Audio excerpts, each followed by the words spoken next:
Muchas gracias por estar con nosotros. Usted está viendo el Club 700 y ya está con nosotros doña Ruth Farwerson, una educadora, orientadora con 30 años de experiencia, y con ella vamos a hablar sobre la mejor manera de prepararnos para la entrada a clases. Doña Ruth, siempre es un placer tenerla en el set. Bienvenida. Buenos días, muchas gracias por la invitación. Es un placer estar aquí compartiendo con todos ustedes. Y le recordamos que usted puede participar de esta entrevista. Si así lo desea, puede marcar el número, la línea, para participar en vivo acá durante la entrevista. Es el 905-398-7288. Siéntase en libertad de plantear las inquietudes que usted tenga. Es un buen momento. A veces uno como que se anda preguntando, ¿cómo hago con estos detallitos para la entrada a clases? Si gusta, ahí está la línea a su servicio. Y hoy estamos orando, por supuesto que por nuestros hijos, para que les vaya muy bien, pero queremos orar también por todas esas personas que tienen la responsabilidad tan grande de participar en la educación de nuestros hijos. Hablamos de los maestros y maestras, profesores y profesoras, los directores de las instituciones. Por ustedes también queremos orar. Nuestra línea está disponible para usted, 2257-2255, como le repito, nuestra línea de oración. Doña Ruth, por supuesto que es importante ir a hacer la compra de útiles, por supuesto que es importante ir a comprar uniformes, zapatos, conseguirlos, pero ¿de qué otra forma, qué pasos podemos dar para prepararnos para la entrada a clases de nuestros hijos e hijas? Bueno, es importantísimo que nosotros tomemos en cuenta nuestra propia preparación, porque nosotros como papás y como mamás también nos preparamos para el ingreso a clases. La rutina en la casa cambia una vez que los niños están en clases. Así es que nosotros también tenemos que prepararnos. Ahora, si usted tiene niños que están entrando por primera vez, sea al colegio o a la escuela, usted tiene que revisarse y enfrentar sus propias expectativas y sus propios temores, sus propias inquietudes, ¿verdad? Porque si usted no los resuelve, es posible que usted lo transmita a los niños, y eso no sería conveniente. O sea, una inseguridad, por ejemplo, que se le puede transmitir a los niños. A los niños, quizás por alguna experiencia que tuvo en la escuela, no muy agradable, quizás puede estar transmitiendo eso a sus niños. Y es importante que usted enfrente primero lo suyo y trate de superarlo para no transferirlo a sus hijos. Por ejemplo, se me ocurre algo muy frecuente. ¿Cuántas veces escucho a papás que le tienen temor a las matemáticas, por ejemplo, porque en el colegio pasaron apuros para sacar una buena calificación o pasar la materia? Ajá. Esas cosas, por ejemplo, son detalles que hay que revisar. Sí, hay que revisarlo, porque a veces en nuestros comentarios vamos transfiriendo ese temor, cuando tal vez nuestros hijos no tienen nada que ver con eso. Ellos ni siquiera han enfrentado esa experiencia. Tal vez tengan talentos mejores que los de uno. Tal vez tienen talentos diferentes y mejores en esa área que los de los papás también. Entonces es importante revisarse uno, a ver cómo está asumiendo esa tarea, desde mi propia perspectiva, desde mi propia experiencia, y prever que nuestros hijos no se vean contaminados con experiencias nuestras anteriores, no superadas.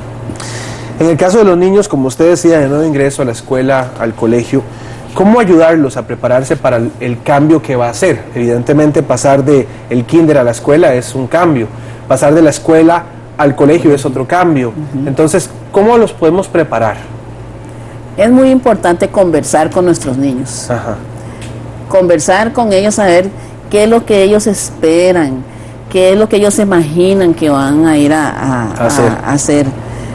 Conversar con ellos sobre eso. Si hay la oportunidad de ir a la escuela o a conocer el colegio antes, pasando por ahí un día, pasar por ahí, que ellos vayan como entrando en un contacto visual con el lugar, y hablarles, bueno, cuando venimos en las mañanas, vamos a entrar por este portón, y es decir, que ya el niño vaya como familiarizándose con ese espacio, ¿verdad? Con ese entorno que va a llegar a formar parte de su ambiente. También es importante hacerles ver la importancia de aprender, que van a aprender cosas nuevas que les va a servir en su vida para cuando ya ellos sean grandes y todo eso, que lo que están aprendiendo ahora les va a servir para cuando son grandes. Eso les da como una ilusión, ¿verdad? Ayuda a la motivación y hacer ver que ir a la escuela es aprender para la vida. Sí, que no es simplemente una responsabilidad que hay que ir porque hay que ir. Sino que es mucho más que eso. Claro. Es hablarles de que vamos a tener amigos nuevos y vamos a conocer a otras personas y vamos a aprender muchas cosas nuevas. El niño es muy curioso por naturaleza. Claro. Entonces todo lo que es nuevo le llama la atención en circunstancias normales. Entonces hacerles ver también que van a tener experiencias nuevas y cosas nuevas que no hemos aprendido en la casa, pero que en la escuela sí las vamos a aprender. Eso incluye, por supuesto, y para esto hay que pasar un tiempo con los hijos. Hay que conversar con ellos, sacar ese tiempo y en una forma de transición natural, ¿verdad? En ese conversar, hacerles ver que es algo agradable, algo deseable, por todo lo que representa y significa.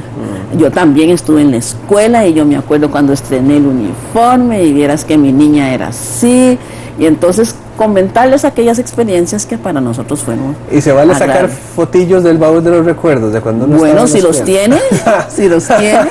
Yo sí tengo. Sí, y vale no la blanco pena, y negro, ¿verdad? Si los tiene, puede mostrarlos, ¿verdad? Y eso va a ayudar a motivarlos, porque también ellos van a poder sacarse unas fotos así también, con su maestra y con sus compañeros. La famosa fotito del mapa. Que todos los hacen. Del mapa que se hacía en ese tiempo, ahora los hacen un poquito diferentes, pero siempre es un bonito recuerdo que ellos pueden tener. Sí, hacer énfasis en las cosas buenas. En las cosas buenas. Definitivamente es muchísimo más lo bueno que tiene la escuela que aquellas cosas que más bien nos ayudan a desarrollar carácter, ¿verdad? Ajá. Pero es muchísimo más las cosas buenas que tenemos. Qué interesante esa observación que usted acaba de hacer. No le dijo dificultades, le dijo circunstancias que nos ayudan a desarrollar carácter. Es correcto. Es una forma distinta de verlo, no son problemas, son oportunidades. Son oportunidades, son situaciones que se presentan y que nos dan esa oportunidad. Hay padres que tienen que trabajar muchas horas. Ese es uno de los bemoles de la vida moderna. Cómo organizarse. Claro que cada caso es diferente, pero cómo organizarse uno como papá para involucrarse en la educación de los hijos como debe ser.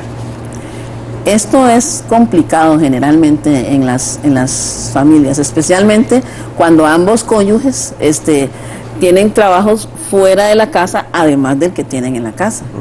Pero ahí es importante que aprendamos a establecer prioridades. Las personas son más importantes que las cosas. Sus hijos son su mayor tesoro y una gran responsabilidad ante Dios y ante la sociedad. Entonces son prioridad. Ahí es donde nosotros tenemos que buscar de qué manera vamos ajustando una serie de cosas para tener esos espacios para trabajar con ellos en sus tareas y en todo el desenvolvimiento, porque las vivencias escolares no solo se limitan a las tareas. Ellos van a venir a contar cosas que les acontecen. Claro. Tenemos que tener esos espacios para escucharlos, para orientarlos, para darnos cuenta si se está presentando una situación que tenemos que ir a atender y ponerle cuidado, si se está adaptando bien, si está siendo influenciado de una manera inadecuada. Todo eso son espacios que, además de estar haciendo las tareas con ellos, pues tenemos que propiciar ese diálogo, de tal manera que nos vamos enterando de una serie de aspectos cotidianos que se dan en la escuela. Ahora, a veces eso implica que alguna tarea que tengamos que hacer en la casa, lo tengamos que posponer hasta que los niños se duerman.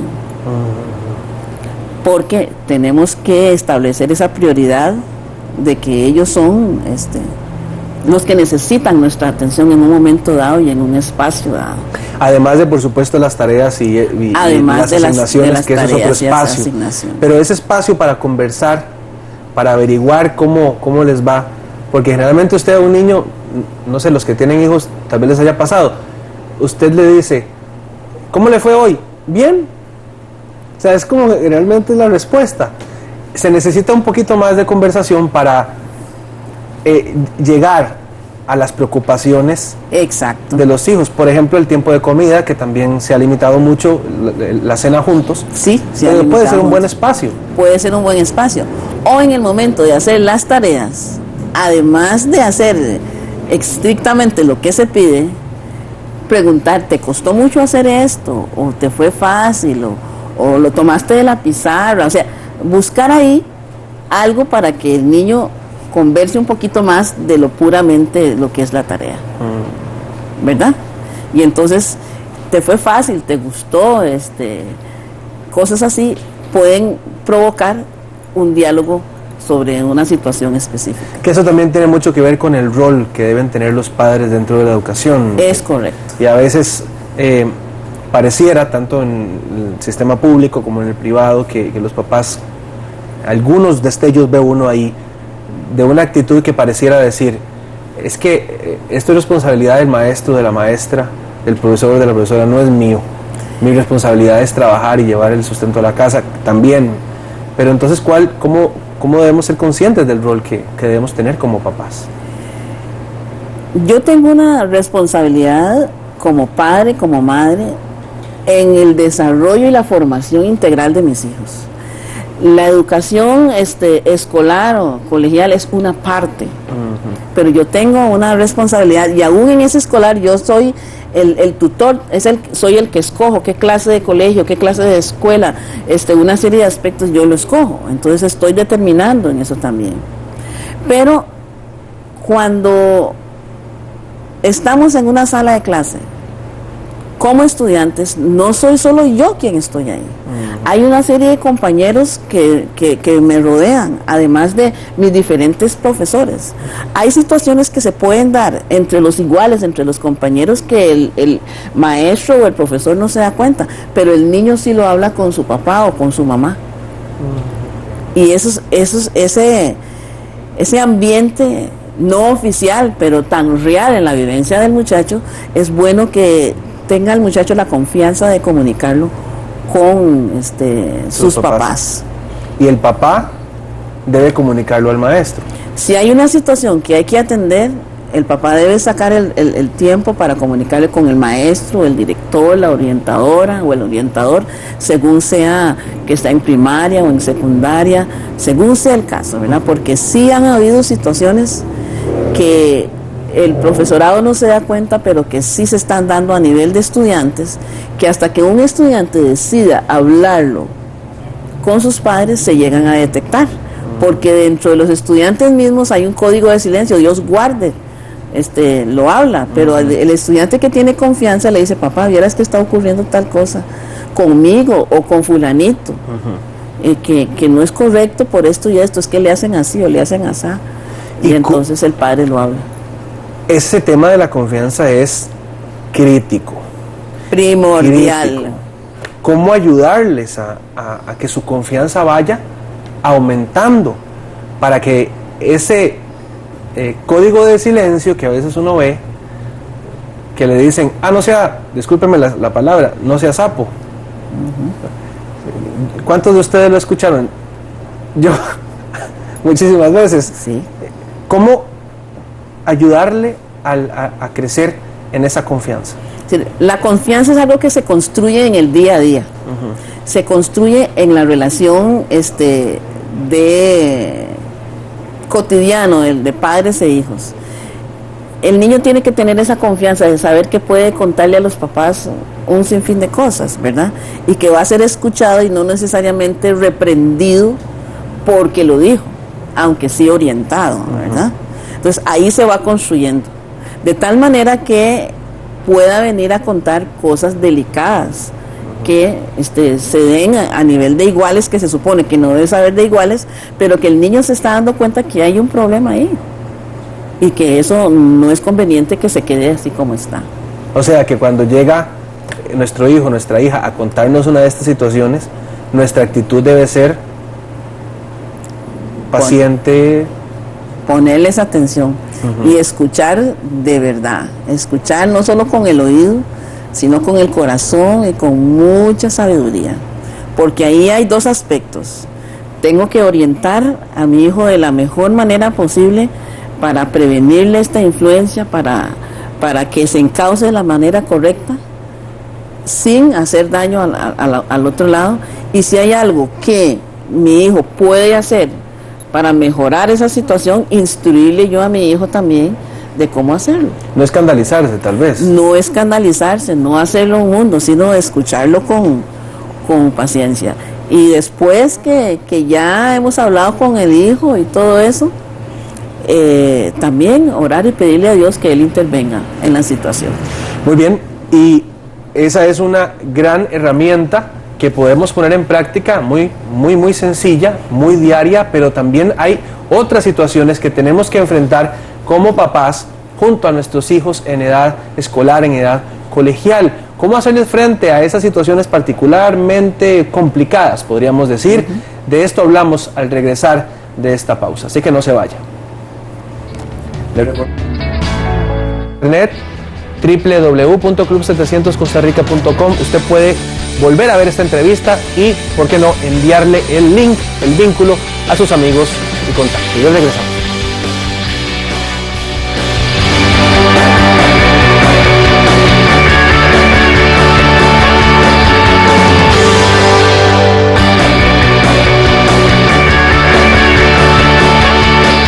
Ya estamos de regreso aquí en el Club 700 hoy, compartiendo la experiencia y la sabiduría de doña Ruth Farquharson, una orientadora con 30 años de experiencia, que además tenemos el orgullo de tenerla en nuestra línea de oración del Club 700. Con ella estamos hablando sobre cómo prepararnos desde ya mismo para la entrada a clases, ayudar a nuestros hijos y que al final del curso sea todo un éxito para ellos y para ella. Si usted también, lo invitamos a que participe, si así lo desea, de esta entrevista, marcando nuestra línea acá en el set 905-398-7288, y le recordamos que estamos orando por esas personas que tienen tanta responsabilidad en el día a día de nuestros hijos, maestros, maestras, profesores, profesoras, directores, y por supuesto por usted, papá, para que tome las mejores decisiones durante este curso lectivo. Nuestra línea de oración disponible para usted, 2257-2255.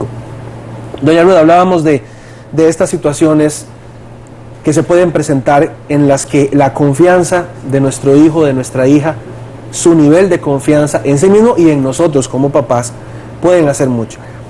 Hay situaciones que se pueden volver complicadas en la escuela. Ahora estábamos hablando fuera de cámaras de algunas, y una que a mí particularmente me preocupa, tiene que ver con el bullying o el acoso infantil, acoso escolar. ¿Cómo manejar cuando se da esa situación, cuando tu hijo te llega y te dice: papá, en el colegio, en la escuela, está pasando esta situación, me acosan, me golpean, me lastiman, me insultan? ¿Cómo manejarlo? Es muy importante cuando se dan situaciones de esas, observar el comportamiento de los hijos. Bueno, usted mencionó un ejemplo cuando el muchacho viene y lo dice. Sí. Pero a veces no lo dice, pero lo está viviendo, pero entonces observamos cambios en el comportamiento. Vemos que le da pereza ir a la escuela, ya no está tan motivado, busca excusas para no estar yendo, ¿verdad? Se hace el enfermo, para no ir a la escuela, cosas así.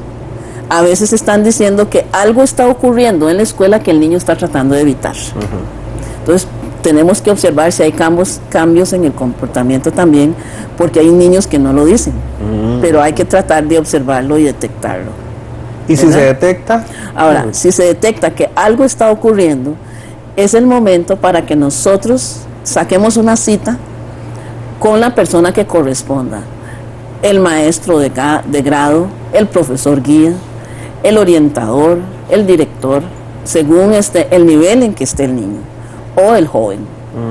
Y después de hablarlo con el muchacho, junto con el muchacho tener esta entrevista. Es importante que el muchacho esté presente, porque él es el que lo está viviendo, es el que está en el lado y el que puede dar detalles de las situaciones que sean, puede dar nombres incluso de con quién está ocurriendo, que muchas veces los padres de familia no dominan eso.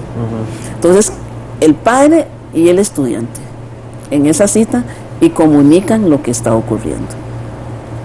Ahora, si es una situación muy del niño, los padres también deben ir a hablarlo si ese es muy del niño.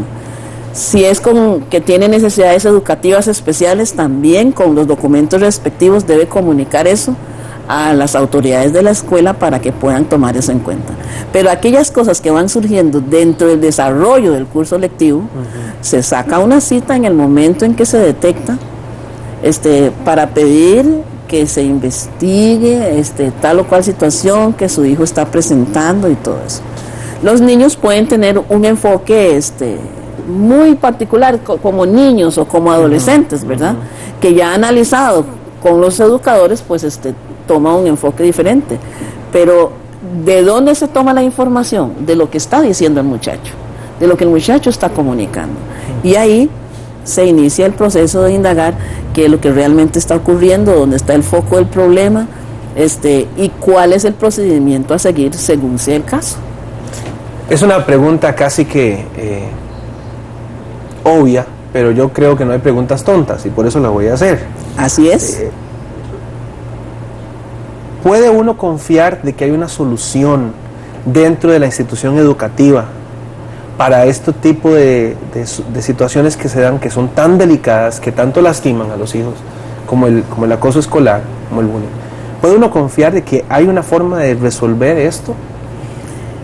Legalmente está establecido una serie de procedimientos de cómo se debe manejar las diferentes situaciones. Legalmente y por reglamento hay establecido procedimientos para diferentes situaciones.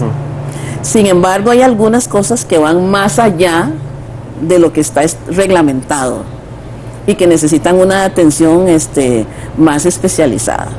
Las instituciones educativas tienen diferentes clases de recursos, según el nivel y según a lo que tienen acceso.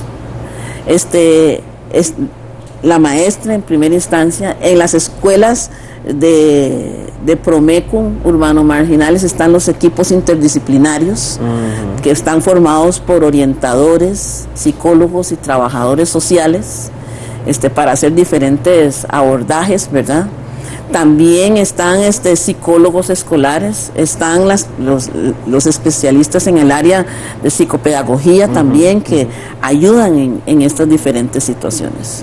Ahora, hay instituciones que tienen más recursos que otros para atender este tipo de situaciones. Entonces, según la organización, según la institución, siempre va a haber algún tipo de recursos. Además, existe la posibilidad de la referencia. Se puede referir según sea a las direcciones regionales o a las secciones especializadas del Ministerio de Educación Pública para las diferentes situaciones que se pueden dar y para los diferentes casos que se pueden dar. O sea, no hay que rendirse fácilmente. No hay que rendirse fácilmente. Está también la opción que está a través de la Caja de Costarricense de Seguro Social, que es lo que ellos llaman la clínica del adolescente, donde hacen abordajes integrales a los menores de edad en diferentes situaciones que se le están presentando. Entonces está eso es un recurso que tienen las instituciones y los padres de familia, que están en las clínicas y en el hospital de niños, esta clínica del adolescente que es específico para atender situaciones particulares en menores de edad. Nos quedan unos minutos y no quisiera terminar este bloque sin hablar del tema del manejo de la tecnología. El internet, que las redes sociales, que el celular, que el MP3, ahora un montón de recursos tecnológicos que se hicieron para que los usemos, pero de alguna forma he escuchado muchas quejas de que esto puede afectar o intervenir o estorbar incluso en la educación de los hijos. ¿Cómo manejarlos? Bueno, esto es un asunto complejo, ¿verdad? Porque algunas personas creen que todo lo que sale a la moda tienen que tenerlo ellos y tienen que tenerlo sus hijos. Y no siempre se tiene el control y se establecen los límites claros de cómo se debe manejar toda esta tecnología. La tecnología fue creada para aprovecharla. Sin embargo, tenemos que entender que en la sala de clase cierta tecnología no tiene cabida porque viene a distraer al que lo lleva y a los que están a su alrededor. Y eso no es justo. Yo como estudiante tengo un derecho garantizado por la Constitución en este país, que se llama el derecho a la educación. Y los que me rodean no tienen por qué violentar ese derecho que yo tengo a la educación. Entonces tenemos que tener ese cuidado los padres de familia de que no estemos poniendo en manos de nuestros hijos tecnología que va a venir a distraer a nuestro propio hijo, en primera instancia, distraer a los que están a su alrededor y también distraer lo que el maestro o el profesor está haciendo en la clase en ese momento. Entonces no solamente es darle al muchacho o a la muchacha el aparatito, sino asumir nosotros la responsabilidad por el hecho de dárselo. De dárselo y establecer las reglas de cómo, cuándo y en qué momento se debe manejar.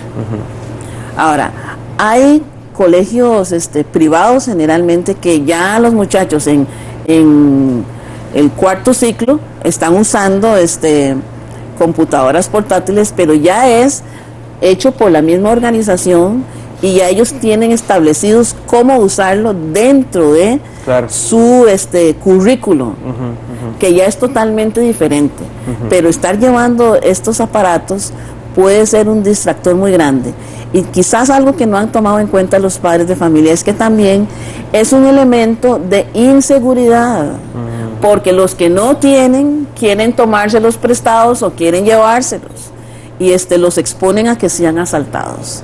Así es que eso es algo que tenemos que tomar en cuenta, que si nosotros le damos a nuestro hijo algo así, eso puede ocurrir, y si ocurre, quizás vamos a tener la tendencia a querer culpar a la institución de que ellos no supieron manejar bien la seguridad y esas cosas, pero nosotros no nos hemos puesto a pensar que nosotros pusimos el elemento, la tentación en manos de nuestro hijo, ¿verdad? Y hay que tener también cuidado y responsabilidad en ese aspecto.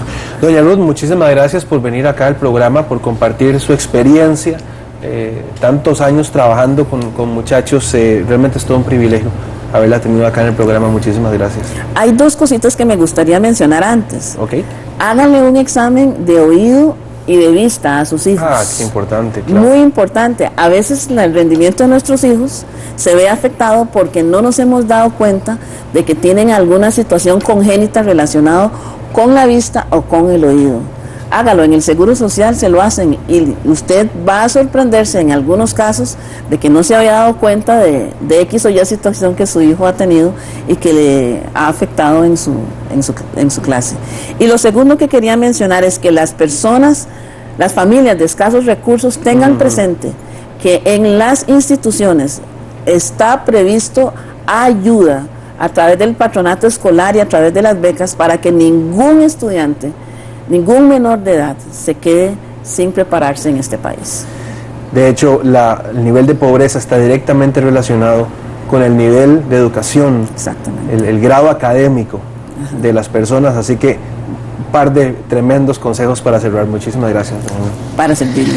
Vamos a hacer una pausa, pero cuando regresemos, la historia de Ángel Ramírez, un muchacho que trabajaba muy duro, pero que se preguntaba: ¿qué tiene el futuro para mí?